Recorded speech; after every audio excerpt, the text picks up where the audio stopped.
டெல்லியின் ஆளுகைக்கு தமிழ்நாடு என்றைக்கும் அடிபணியாது. எங்க தமிழ்நாடு எப்பவுமே டெல்லிக்கு அவுட் ஆஃப் கண்ட்ரோல் தான்.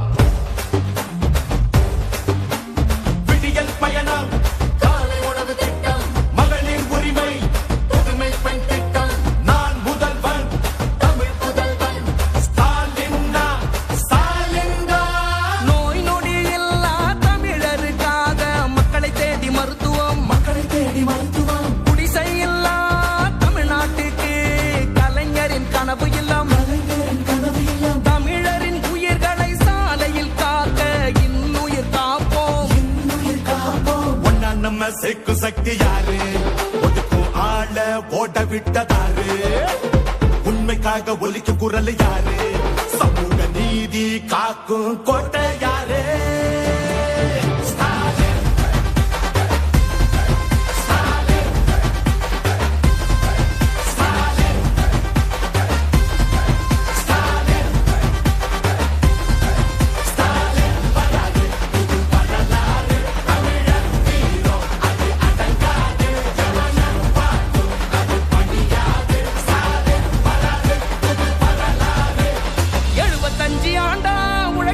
கட்சி நாம வாழும் மண்ணுக்கு பெரு வச்ச கட்சி, துன்பம் வந்த போதெல்லாம் களத்தில் இறங்க கட்சி, எதிரி நுழை சண்டெல்லாம் அடைச்சி வச்ச கட்சி.